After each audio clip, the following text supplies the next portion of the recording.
নমস্কার, দেখছেন রিপাবলিক বাংলা। আপনাদের সঙ্গে আমি অনির্বাণের অগ্নিবাণে আজকে আলোচনা করব রাজ্যে ভোট পরবর্তী হিংসা নিয়ে।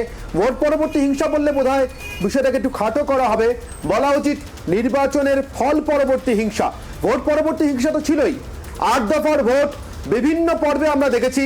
ভোটের সময়, ভোটের দিন, ভোটের আগে, ভোট হয়ে যাওয়ার পরে হিংসার ঘটনা। কিন্তু এখন প্রশ্ন উঠছে নির্বাচনের ফল ঘোষণার পরে হিংসার ঘটনা নিয়ে। গত 24 ঘন্টা বা 24 ঘন্টা এখনো পর্যন্ত হয়নি নির্বাচনের ফলাফল পুরোপুরি ঘোষিত হয়েছে, তারই মধ্যে ছজনের মৃত্যু হয়েছে, প্রাণ চলে গিয়েছে। এর মধ্যে একজন আইএসএফ কর্মী এবং বাকি 5 জনই বিজেপির বলে দাবি বিজেপি। শীতলকুচিতে খুন হয়েছে, খাস কলকাতার বুকে খুন হয়েছে। প্রত্যেকটি খুনের ক্ষেত্রেই বিজেপির অভিযোগ তৃণমূল কংগ্রেসের তরফ থেকে তাদের দলের কর্মীদের খুন করা হয়েছে। স্বাভাবিকভাবেই সমস্ত অভিযোগই তৃণমূল কংগ্রেসের তরফ থেকে এখনো পর্যন্ত অস্বীকার করা হয়েছে। এই খুনগুলি রাজনৈতিক খুন কিনা, অথবা এই খুনগুলির পিছনে যদি রাজনৈতিক খুন হয়েও থাকে তাহলে তার পিছনে তৃণমূল কংগ্রেসই আছে কিনা, তৃণমূল কংগ্রেসই দায়ী কিনা, তা নিয়ে নিশ্চিতভাবে আলোচনার পরিসর রয়েছে। যেখানে তৃণমূল কংগ্রেস নিজে এই খুনের দায়িত্ব সম্পর্কে নিজেদের যে দায়িত্ব তা অস্বীকার করছে, অর্থাৎ তারা এই খুনের জন্য দায়ী নয় বলে তারা পাল্টা দাবি করছে। কিন্তু নিশ্চিতভাবে প্রশ্ন আমরা তুলতেই পারি, ভোটের ফল ঘোষণার 24 ঘন্টাও ঠিকভাবে কাটেনি, ছটা প্রাণ গেল কেন? কারা খুন করলো, কেন খুন করলো? এই প্রশ্নের উত্তর দেওয়ার দায়িত্ব কার? রাজ্য প্রশাসনে এই মুহূর্তে caretaker chief minister Mamata Bandyopadhyay. প্রথা মেনে তাকে পদত্যাগ করে নতুন করে শপথ নিতে হবে। তিনি রাজভবনে যাচ্ছেন আর কিছুক্ষণের মধ্যেই। ইতিমধ্যেই বিজেপি প্রতিনিধি দল রাজভবনে গিয়ে তাদের অভিযোগ জানিয়ে এসছে। তারা জানিয়েছেন সাংবাদিক বৈঠক করে যে এই গোটা খুনোখুনির ঘটনায়, হিংসা সন্ত্রাসের ঘটনায় তারা কেবলমাত্র তৃণমূল কংগ্রেসের ভূমিকায় দেখছেন এবং শাসক তৃণমূল কংগ্রেস আগামী দিনে তৃতীয়বারের জন্য শপথ নিতে চলা মুখ্যমন্ত্রী মমতা বন্দ্যোপাধ্যায়ের কাছে তাদের আর্জি, প্রশাসক হিসেবে মমতা তার দায়িত্ব পালন করুন। এই মুহূর্তে চোখ রাখবো আমার সঙ্গে যে অতিথিরা রয়েছেন তাদের নামের দিকে, তাদের পরিচয়ের দিকে। আমার সঙ্গে রয়েছেন কাজী মাসুম আক্তার, পদ্মশ্রী প্রাপ্ত শিক্ষক। আমার সঙ্গে রয়েছেন সাবির আলী, তৃণমূল কংগ্রেসের তরফ থেকে। আমার সঙ্গে রয়েছেন অনির্বাণ বন্দ্যোপাধ্যায়, তৃণমূল কংগ্রেসের সমর্থক। এবং আমার সঙ্গে আর কিছুক্ষণের মধ্যে আলোচনায় যোগ দেবেন যুধাজিৎ সেন মজুমদার। আমি প্রত্যেকের সঙ্গে আলোচনায় আসবো, কিন্তু তার আগে আমার অতিথিদের জন্য সাজিয়ে রাখা আজকের অগ্নিবাণ। আমার আজকের অগ্নিবাণে চোখ রাখি। অগ্নিবাণ 1।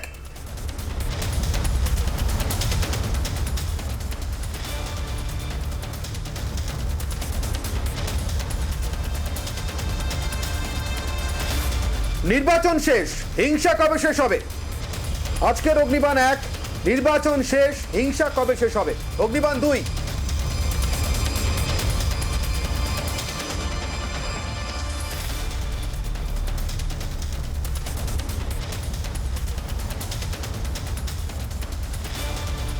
কোভিডের মতো হিংসা থামানো কি চ্যালেঞ্জ মমতা বন্দ্যোপাধ্যায়ের সামনে?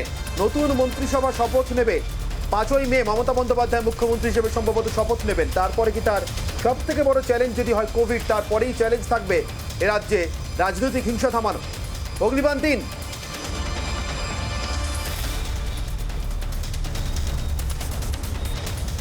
নিরঙ্কুশ সংখ্যাগরিষ্ঠতা পেয়েছে তৃণমূল কংগ্রেস, তারপরেও হিংসা কেন? অগ্নিবাণ 3। নিরঙ্কুশ সংখ্যাগরিষ্ঠতা পেয়েও হিংসা কেন? সংখ্যাগরিষ্ঠতার ধারে কাছে পৌঁছতে না পারলে হতাশাজনিত হিংসা হতে পারে। সংখ্যাগরিষ্ঠতা খুব টাইট হয়ে পেলে প্রতিহিংসামূলক হিংসা হতে পারে। কিন্তু এই নিরঙ্কুশ সংখ্যাগরিষ্ঠতা নিয়ে কিসের হিংসা? শাসকের ঔদার্য কেন আসছে না? আমি একে একে আমার প্রত্যেক অতিথির সঙ্গে আলোচনা আসবো। সবার আগে যাব আমি সাবির আলীর কাছে। সাবির আলী, শাসকের যে ঔদার্য থাকার কথা, সেই ঔদার্য কোথায়? নিরঙ্কুশ সংখ্যাগরিষ্ঠতা হয়ে গেছে, খেলা তো শেষ, খেলা চললো, 8 দফার খেলা, 9ম দফায় ফল ঘোষণা। এবার তো সবকিছু থেমে যাওয়া উচিত। ভোটের সময় যে হিংসা, তা যদি স্বাভাবিক না হয়, গণতান্ত্রিক না হয়, সভ্য সমাজের মতো রীতিমতো নাও হয়ে থাকে, তার সমস্ত কিছুকে মুলতবি রেখে আপাতত ভুলে গিয়ে শাসকের ঔদার্য নিয়ে কোভিড পরিস্থিতির মোকাবিলা করা উচিত, হিংসা থামানো উচিত। হিংসা থামছে না কেন সাবির, আপনার কি মনে হয়? শান্তিপূর্ণভাবে সারা বাংলায় শান্তি আছে, যেটা আপনারা বলছেন কয়েকটা বিক্ষিপ্ত ঘটনা ঘটেছে হতে পারে, কিন্তু এমনি সারা টোটাল বেঙ্গলে কয়েকটা পুরো শান্তি আছে। এমন কোনো বড় ঘটনা ঘটেনি, কারণ এত মানুষ আমাদের ভালোবাসা দিয়েছে, বাংলার মানুষ এত ভালোবাসা দিয়েছে, দুহাত তুলে যে তৃণমূলকে সমর্থন দিয়েছে, তারপরে কেন মানুষ অশান্তি করতে হবে? এটা কিছু লোক অশান্তি করার সৃষ্টি বা তৃণমূলকে বদনাম করার চক্রান্ত করছে। কিছু লোক তৃণমূলকে নাম খারাপ করার চেষ্টা করছে। এর সাথে তৃণমূল দলের কোনো যুক্ত নেই, কারণ আমরা তো জিতে গেছি। আমরা এত অ্যাবসলিউট মাইন্ডেডে মানুষ আমাদের ভোট দিয়েছি, এত জনসমর্থনে আমাদের ভোট দিয়েছে, তো আমরা কেন হিংসা করতে যাব? আর হিংসার সাথে তৃণমূল কোনোদিনই যুক্ত ছিল না, আর আগামী দিনেও থাকবে না। আমরা বিশ্বাস করি শান্তিতে, আমরা বিশ্বাস করি ঐক্যতে, আমরা বিশ্বাস করি একতাতে, আমরা বিশ্বাস করি মানুষের সাথে মানুষের ভালোবাসার সাথে, আমরা বিশ্বাস করি সাম্প্রদায়িক সম্প্রীতি বজায় রাখতে। আমরা বিভেদকারীর বিরুদ্ধে আমাদের লড়াই বাংলার ঐক্যকে ধরে রাখার জন্য। কিছু লোক চেষ্টা করছে আমাদের দলকে বদনাম করার জন্য, তার জন্য তারা তাদের চক্রান্ত চালাচ্ছে। এর সাথে আমাদের দলের কোনো যুক্ত নেই। তৃণমূল কংগ্রেস কোনো রকম হিংসার সাথে যুক্ত নেই। কিছু লোক তার সাথে যুক্ত আছে, কিন্তু তৃণমূল কংগ্রেসের কোনো লোক এর সাথে হিংসার সাথে যুক্ত নেই। তৃণমূল কংগ্রেস হিংসার সঙ্গে যুক্ত নয়। যুধাজিৎ সেন মজুমদার আমার সঙ্গে যোগ দিয়েছেন আলোচনাতে। যুধাজিৎ বাবু, আপনি তৃণমূল কংগ্রেসের তরফ থেকে এই যে বলছেন সাবির আলী যে তৃণমূল কংগ্রেসের সঙ্গে হিংসার যোগ নেই, কিছু লোক নতুন ইলেক্টেড সরকার তৈরি হতে চলেছে, নতুন ইলেক্টেড দলকে তারা বদনাম করবার জন্য এমনটা করছেন, কিন্তু 6টি প্রাণ চলে গিয়েছে 24 ঘন্টারও কম সময়ের ব্যবধানে নির্বাচনের ফল ঘোষণার পর। আপনারা কি এই যুক্তি মানছেন? দেখো অনির্বাণ, যেটা চলছে সেটা হলো একদম প্ল্যান মাহেম চলছে। সাধারণ মানুষগুলোকে, গরিব মানুষগুলোকে, সমাজের মানুষগুলোকে মারা হচ্ছে। কেন তোর এগেনস্টে? এভরিবডি নোজ, সেই জন্য আমাদের 8 বারের ভোট হতে হয়েছিল Bangla. And what we are seeing is again the repeat of the same exercises. As if কি তুমি আমার এগেনস্টে থাকলে আমি তোমাকে বাঁচিয়ে দেবো না। এটা কি ধরনের? I can for once তৃণমূলের বন্ধু এবং বাকি নেতৃত্ব set up an example যে ভাই এখানে একটা ওপেন ভয়েসের এনভায়রনমেন্ট আছে। You may not be my way, but it is not a highway. But this is ridiculous. যেটা চলছে সেটা বাংলাকে মানে লজ্জার একটা জায়গায় নিয়ে যাচ্ছে। And please for God's sake, এরা আপনারই কেউ কারো পাড়ায়, একই পাড়ায় থাকে, কেউ একই গ্রামে থাকে। আমি অনির্বাণ বাবুর কাছে আসবো আপনার কথা সূত্র ধরে। অনির্বাণ বন্দ্যোপাধ্যায় আমার সঙ্গে রয়েছেন। অনির্বাণ বাবু, তৃণমূল কংগ্রেস দল হিসেবে স্বাভাবিকভাবে এই হিংসার দায় নিতে চাইছে না। মমতা বন্দ্যোপাধ্যায় আজকে যে সাংবাদিক বৈঠক করেছেন সেখানেও তিনি বলেছেন দু একটা ঘটনা ঘটেছে, যদিও তিনি মূলত হিংসার জন্য বিজেপিকে দায়ী করেছেন। নির্বাচনের সময় হিংসা ছড়ানো হয়েছে, মানুষ খুন করা হয়েছে, এমন নানা অভিযোগ তুলেছেন, কিন্তু তা সত্ত্বেও তিনি বলেছেন যে কোনো হিংসার ঘটনাকে আটকাবে নতুন সরকার। রাজ্যপাল উদ্বেগ প্রকাশ করেছেন, তিনি রাজ্যের ডিজিকে, পুলিশ কমিশনারকে কলকাতা শহরে ডেকে পাঠিয়েছেন। কলকাতা শহরের বুকে বেলেঘাটাতে অত্যন্ত প্রমিনেন্ট একটি ফেস, অত্যন্ত পরিচিত একটি মুখ, অভিজিৎ সরকার, তিনি খুন হয়ে গিয়েছেন এবং তার পরিবারের অভিযোগ বিজেপি করার জন্যই খুন। বিজেপির প্রথম সারির নেতৃত্বের সঙ্গে বিভিন্ন ছবি রয়েছে তার, অর্থাৎ এলাকাতে তিনি অত্যন্ত পরিচিত বিজেপি কর্মী হিসেবে। বাড়িতে ঢুকে তাকে পিটিয়ে খুন করে দড়ি দিয়ে ঝুলিয়ে দেওয়া হয়েছে। আমার প্রশ্ন, এই ছবিগুলো, এই যে 6টা প্রাণ চলে গেল, তার মধ্যে একজন আইএসএফ, বিজেপির দাবি 5 জন তাদের, আমি ধরে নিচ্ছি 5 জন বিজেপি কর্মী নন, ধরে নিচ্ছি একজন আইএসএফ কর্মী নন, কিন্তু এই 6 জন যে মারা গেলেন, নিশ্চিতভাবে প্রত্যেকটি পরিবার থেকে দাবি উঠছে তৃণমূল কংগ্রেসের রাজনৈতিক বিরোধিতার কারণে, যে দল করুন না কেন।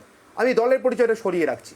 আমার প্রশ্ন, গণতন্ত্র নির্বাচন হয়ে গেলে সব খেলা শেষ হয়ে যায়, তারপর নতুন সরকার তার মতো করে প্রশাসন চালাতে শুরু করে, সেখানে হিংসার জায়গা কোথায়? অনির্বাণ বাবু, বদলও হবে, বদলাও হবে, এই কথাও বলেছেন। আমরা ক্ষমতায় এলে হাত পা ভেঙে ঘরে ঢুকিয়ে দেবো, এই কথাও বলেছেন। কই, তখন তো একবারও প্রতিবাদের কোনো স্বর এনাদের কারো গলায় শুনতে পেয়েছিলাম বলে মনে পড়ছে না।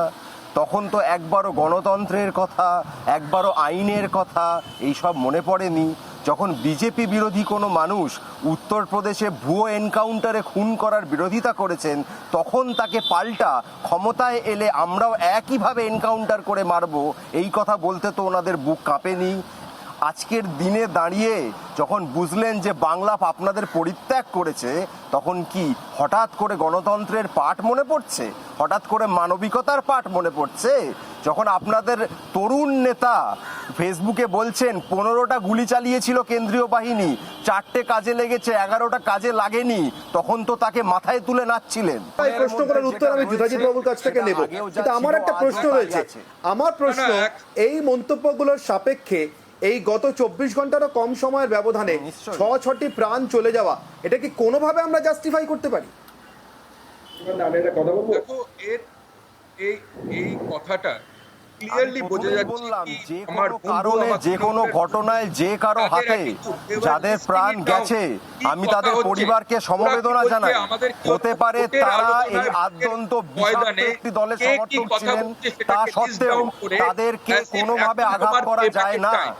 বাংলাকে অদ্ভুত আমরা লাগছিল বলেছিলাম, আর যুধাজিৎ যেভাবে বাবু এক list মিনিট down দাঁড়ান, করতে একটা পায়। আপনি যখন রাজনীতির বলছিলেন ময়দানে আমি বলিনি, একজন আমাকে বলতে দিন। আরেকজনের against এ কোনো প্রশ্নটা statement আমাকে argument করেছেন হয়। ভদ্রতা যুধাজিৎ বাবু, আমি আসবো আপনার কাছে। যুধাজিৎ বাবু, আমি আপনার কাছে আসবো। অনির্বাণ বাবুর কাছে কমপ্লিট করে নিই। আমি অনির্বাণ বাবুর কাছে কমপ্লিট করে নিই, আমি আসবো। অনির্বাণ যুধাজিৎ বাবু বাবু, ওনাকে থামান, আমি আসবো আপনার কাছে। ওনাকে থামান, অনেক অনির্বাণ বাবু, কাজবাড়ি please। করেছেন এরা।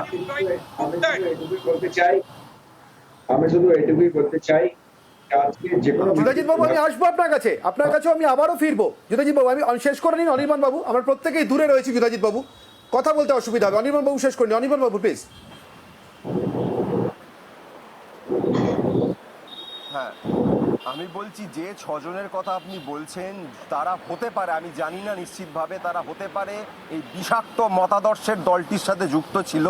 তা সত্ত্বেও কোনোভাবেই তাদের ওপর কোনো আঘাত নেমে আসা কাম্য নয়। আমি তার বিরোধিতা করছি, যেই করে থাকুক না কেন। দ্বিতীয়ত, আমরা কথা দিয়েছিলাম এই বাংলাকে উত্তরপ্রদেশ হতে দেব না। এই বাংলা যদি যারা অন্যায় কেউ করে থাকেন, আইনের পথে তাদের বিচার হবে, রুল অফ ল কায়েম হবে। উত্তরপ্রদেশে ভণ্ড যোগী আদিত্যনাথের মতো জঙ্গলরাজ কায়েম হতে আমরা বাংলায় দেব না। সেই অঙ্গীকার রয়েছে, সেই অঙ্গীকার পালিত হবে। আগামী দিনে এই ধরনের হিংসার কোনো স্থান বাংলায় থাকবে না। কিন্তু আমি যেটা সাবধান করতে চাই বারবার করে, যে আজকে যুধাজিৎ বাবুর মতো ব্যক্তিরা যারা আজকে গণতন্ত্রের জন্য অশ্রু ঝরাচ্ছেন, এটা কুমিরের কান্না ছাড়া আর কিচ্ছু নয়।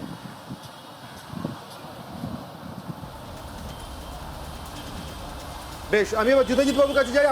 আপনার মতামত স্পষ্ট হচ্ছে। যুধাজিৎ বাবু, আজকের যে হিংসা, সেই হিংসার ক্ষেত্রে বিজেপিও তার দায় পুরোপুরি এড়িয়ে যেতে পারে না। কারণ নির্বাচন চলাকালীন, আজকে মমতা বন্দ্যোপাধ্যায় কিছুটা ইঙ্গিতে বলেছেন, নির্বাচন চলাকালীনও হিংসার ঘটনাতে বিজেপির প্ররোচনা ছিল বা বিজেপির নেতারা সরাসরি হিংসাতে মদত দিয়েছেন, এমন কথাটা কিন্তু উল্টো শিবির অর্থাৎ তৃণমূল শিবির থেকে আসছে। দেখো, যুধাজিৎ বাবু। এটা হলো অজুহাত, ডান হাত বাঁ হাত অজুহাত।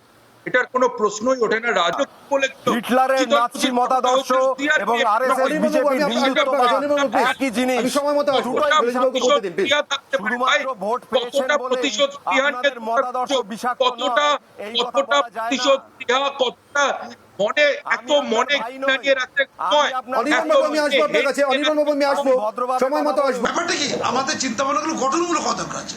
তো ঘটনা হচ্ছে সরকারে যারা ছিল তাদেরকে সরিয়ে অন্য দল সরকারে আসবে, তাদের বক্তব্যই তো।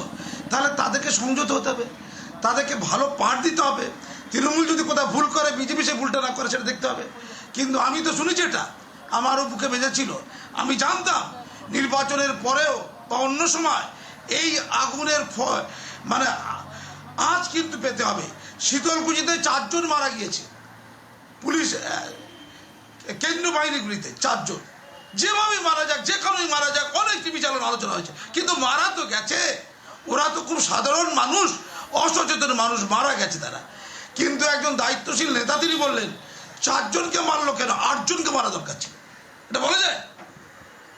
তার ভাবা দরকার ছিল না যে তৃণমূল দল পশ্চিমবঙ্গে ক্ষমতায় আছে, আগামী তো ক্ষমতায় আসতে পারে, তাদের পার্টি কর্মীদের কি হবে, এই কথা বলে পার্টি কর্মীদের উৎসাহিত করা, উন্মুক্ত করে দেওয়া।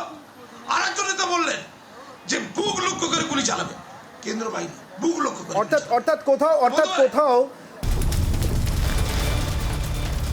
এলাম বিরতির পর আলোচনাতে।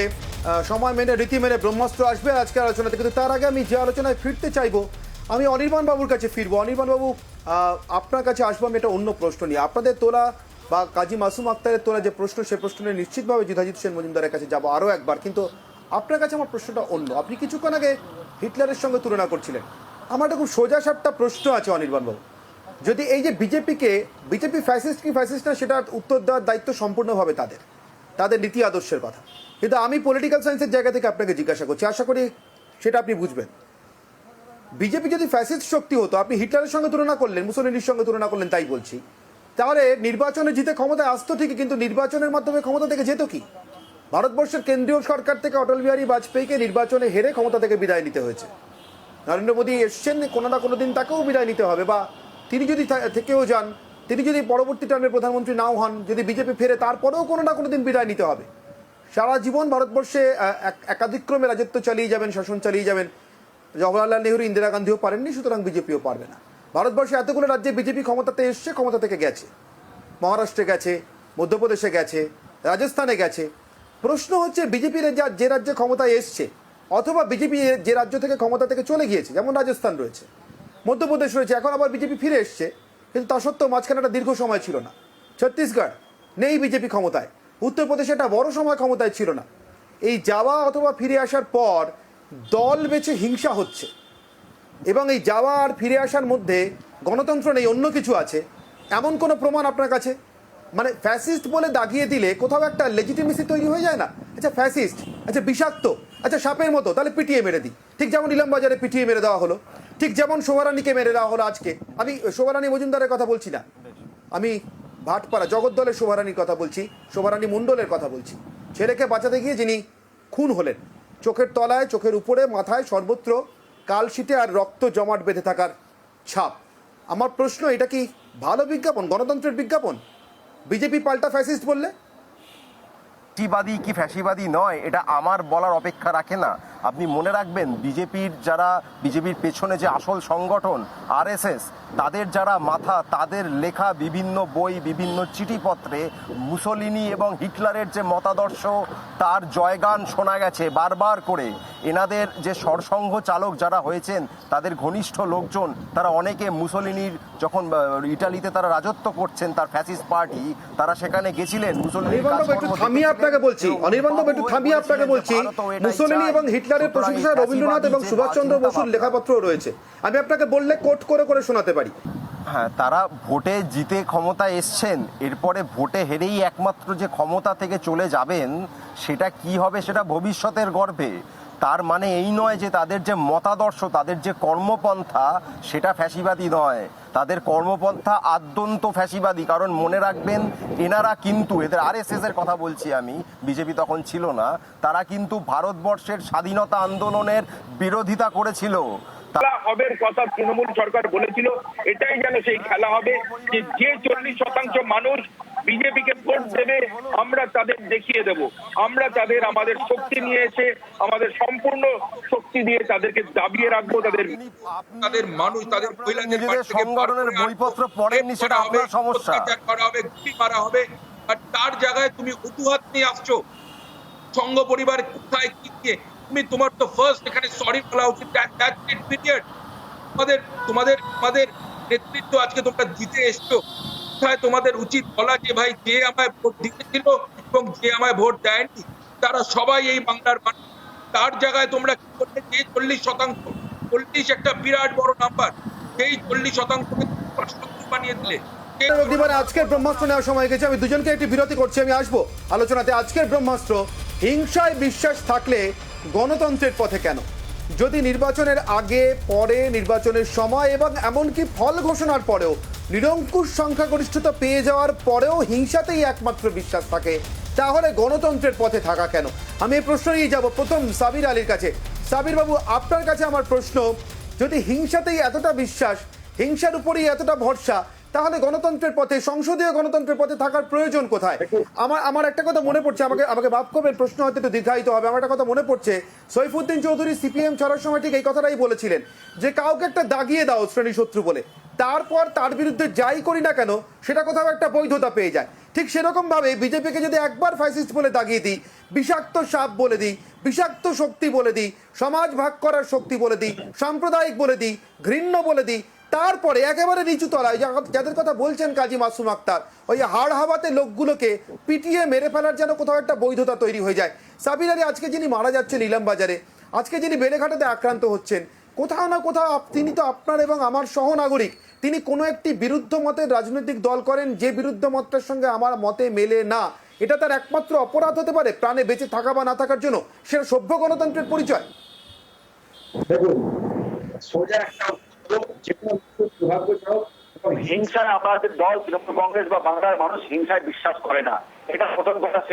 দ্বিতীয়ত বাংলায় হিংসা যেভাবে দুর্গন্ধ ছড়িয়েছে, যেভাবে তারা মানুষের মধ্যে বিষ একটা ছড়িয়ে গেছে, সামাজিক বিষ ছড়িয়েছে, সেই বিষের বহিঃপ্রকাশ। এখন বাংলার মানুষ এমন হয়ে গেছে না কি বিজেপিকে দেখলেই ক্ষুব্ধ হয়ে যাচ্ছে, বিজেপিকে দেখলেই ক্ষুব্ধ হয়ে যাচ্ছে। এই বাইরে থেকে নেতারা এসে জিহাদের নামে রান্না করা কে বলছে ছাড়া তুলে দেবো, প্রত্যেকটা ভাষা থেকে শুধু ভারতীয় জনতা পার্টি হিংসা ছড়িয়ে গেছে। তাই যখন ফল বহিঃপ্রকাশ হয়েছে, মানুষ, সাধারণ মানুষ বিজেপির প্রতি এতটাই ক্ষিপ্ত হয়ে গেছে, এতটাই ক্ষুব্ধ হয়ে গেছে যে বিজেপিকে দেখলে নিজের ক্রোধকে আটকে রাখতে পারছে না। তাই মানুষকে বলবো, আপনারা নিজের ক্রোধকে আটকান। এই বাইরে থেকে যারা এসছে তারা নিজের বলিয়া বস্ত্র কম্বল লোটা সব নিয়ে চলে গেছে। বাংলার মানুষকে থাকতে হবে, বাংলায় থাকতে হবে। আমি এলাম যে প্রশ্ন নিয়ে গেছিলাম বিরোধিতা, আমি কাজী মাসুম আক্তারের কাছে আসবো। কাজী মাসুম আক্তার, আপনি একজন পদ্মশ্রীপ্রাপ্ত শিক্ষক। আপনার কাছে আমার প্রশ্ন, একটা আদর্শ গণতন্ত্র, আমি ছেড়ে দিলাম গণতন্ত্র হয়তো সবসময় আদর্শ হয় না, কিছু না কিছু খামতি ভুলভ্রান্তি থেকে থাকে, তার মধ্যে আমরা এগিয়ে চলি। কিন্তু গণতন্ত্রের ন্যূনতম সাধারণ যে বেসিক যে মানদণ্ডগুলো থাকে, সেই মানদণ্ডে এটা কখনো অ্যাকসেপ্টেবল? শুধুমাত্র নির্বাচনের ফল ঘোষণার পর বিপরীত মত পোষণ করতেন বলে যে দল জিতেছে তার সঙ্গে একমতের নন বলে ছটা প্রাণ চলে যাবে?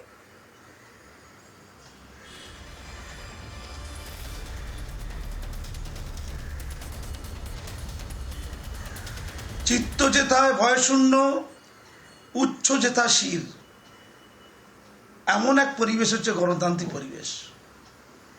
রাজনীতি গণতন্ত্রের অঙ্গ, আমাদের দেশের গণতন্ত্রের পিলার এটা। মানুষ মতামত দেবে, পক্ষেও দেবে, বিপক্ষেও দেবে, তার মত। এই যে মত প্রকাশের স্বাধীনতা, একটু থামাচ্ছি কাজী মাসুম আক্তার আপনাকে। এই মুহূর্তে রিপাবলিক বাংলার স্ক্রিনে যে ছবি আমরা দেখতে পাচ্ছি, মমতা বন্দ্যোপাধ্যায়, মুখ্যমন্ত্রী মমতা বন্দ্যোপাধ্যায় রাজভবনে ঢুকছেন, রাজ্যপালের সঙ্গে, রাজ্যপাল জগদীপ ধনকরের সঙ্গে তিনি দেখা করতে যাচ্ছেন। প্রথামাফিক তার মুখ্যমন্ত্রীর পদ থেকে, এই টার্মের মুখ্যমন্ত্রীর পদ থেকে ইস্তফা দেওয়ার কথা এবং পরবর্তী টার্মের মুখ্যমন্ত্রী পদে তাকে শপথ গ্রহণ করবার জন্য আমন্ত্রণও জানানোর কথা রাজ্যপালের। তেমন কোনো প্রথামাফিক কাজের জন্যই সম্ভবত মুখ্যমন্ত্রী রাজভবন যাত্রা। আমরা দেখতে পেলাম এই মুহূর্তে রাজভবনের মূল ফটক পেরিয়ে রাজভবনের ভিতরে ঢুকে গেল মুখ্যমন্ত্রী Mamata Bandyopadhyay convoy. Kazi Masum Akhtar, please continue করবেন।